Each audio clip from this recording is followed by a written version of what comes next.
Electrical support বিটির নতুন একটা technical টিউটোরিয়ালে সবাইকে স্বাগতম। আমার হাতে একটা এলইডি বাল্বের সার্কিট দেখতে পাচ্ছেন। এটা কিন্তু রিচার্জেবল এলইডি বাল্ব, যেটা কিনা এসিডিসি নামে বাজারে পরিচিত। এই বাল্বটা ব্যাটারিগুলো নষ্ট হয়ে গেলে মার্কেটে খুব সাধারণ মানের ব্যাটারি এবং কি খুব নিম্নমানের ব্যাটারিগুলো পাওয়া যায়। আমরা যদি একটু টিক্স খাটাই তাহলে আমরা ভালো মানের ব্যাটারি ইউজ করতে পারি। আমার হাতে যে ব্যাটারিটা রয়েছে এই ব্যাটারিটা পুরাতন ব্যাটারি।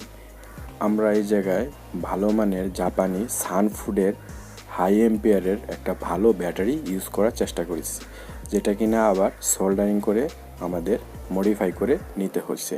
এখন আমরা নতুন ব্যাটারিটা কানেকশন করে আপনাদেরকে দেখানোর চেষ্টা করব আদৌ ঠিক আছে কিনা।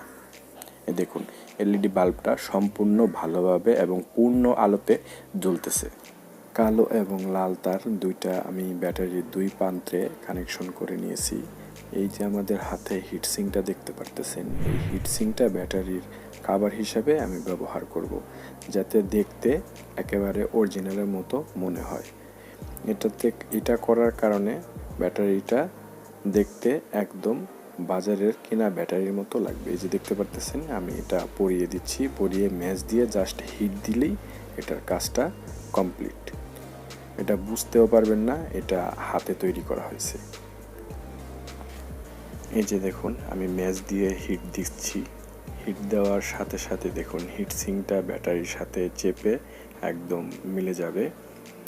আর বেশি হিট দিলে কিন্তু ব্যাটারিটা ক্ষতিগ্রস্ত হওয়ার সম্ভাবনা থাকে। আর আরেকটা জিনিস লক্ষ্য রাখবেন, ব্যাটারির তারটা যাতে পুড়ে না যায়।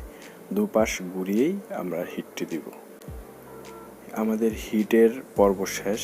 এই যে দেখতে পাচ্ছেন ব্যাটারিটা, এখন ব্যাটারিটা আমরা ব্যবহার করতে পারবো। যারা মার্কেট থেকে ব্যাটারি কিনে প্রতারিত হচ্ছেন তারা আমাদের কাছ থেকে এই ব্যাটারিগুলো নিয়ে ব্যবহার করে দেখতে পারেন। আশা করি ফলাফল ভালো পাবেন।